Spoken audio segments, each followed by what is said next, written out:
Trump earlier today saying that he will look into the idea to stop Saudi oil shipments given the historic plunge in prices, both due to the lack of physical space to store oil and just the destruction of oil demand out there. What should the United States do?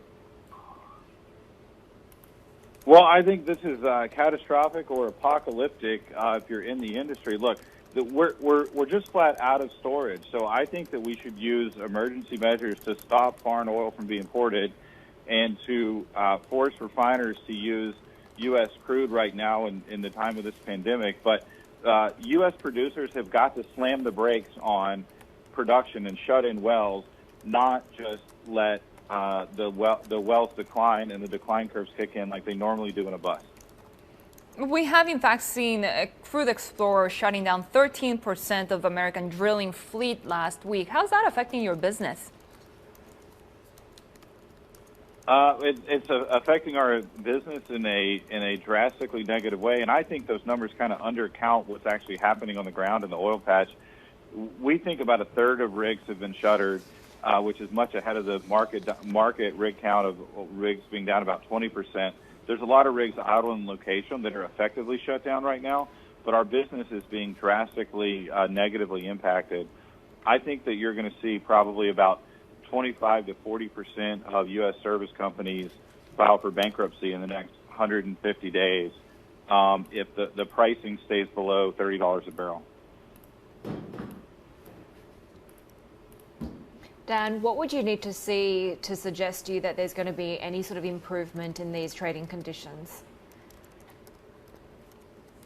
Well, I expect trading to be improved. From this drastically negative number when we flip over to the June futures contract.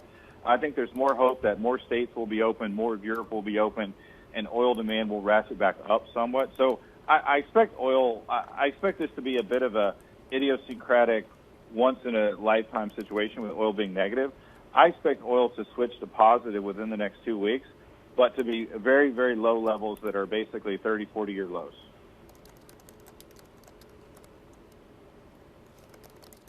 What then, if you look at the companies, you say such a huge chunk of this part of industry is going to be taken out because of these unprecedented, levels that we're seeing and the tension between oil prices and the complete lack of storage capacity at this point.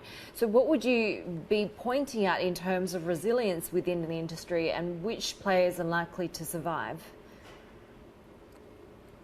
Well, I think this really goes back to, kind of the Jamie Dimon concept of having a fortress balance sheet, and that's who I would bet on right now more than who has this or that platform. I would just look strictly at the balance sheets and make a decision on that. And so you're going to see names like Schlumberger and Baker Hughes do better, and you're going to see names that are overly levered in the space, such as Occidental or Apache, or service companies like Neighbors, really likely to be taken out in this bloodbath that's about to happen in the oil patch. We have an upcoming Texas Railroad Commission votes on potential production proration tomorrow. What are you expecting? And even if we do get a ruling here, does the commission really have the resources to regulate production? So they have the right to regulate production. I actually testified at that Texas Railroad Commission hearing last week. They have the right to do that, and they've done so in the 30s and the 70s. I don't think they've got the resources to do it. I don't think they're set up to do it in this time of pandemic. But I don't think it matters because I think the free market is going to beat them to it. And what are we seeing in terms of the free market? Just continuing declines in production, but how about some that perhaps need to be mandated for a real impact? Like we saw with the OPEC Plus meeting, they really want the U.S. to actually make active efforts to cut production. Yeah, so I think that's a good question. But the U.S. is bound by antitrust rules and by lack of collusion allowed in the U.S. market. But I think that actually companies that respond to the market, public companies that respond to the market, are actually going to be quicker and have actually beat OPEC to the punch. It's just not yet reflected in the public data.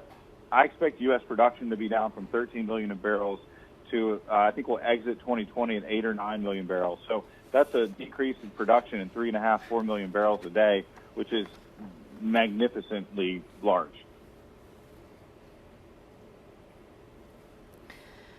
Dan, we've already seen about 13% of US drilling fleets being shut down this week alone. About a third of US rigs have been shut down.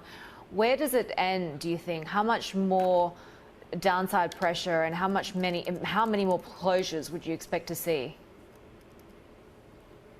Yeah, so I think we've still got a ways to go in the rig count fall. I think that we're going to trough somewhere in the 350 or 400 rigs because some people are hedged and some people have got a kind of brighter optimism of what's going to happen around the corner and are going to keep drilling.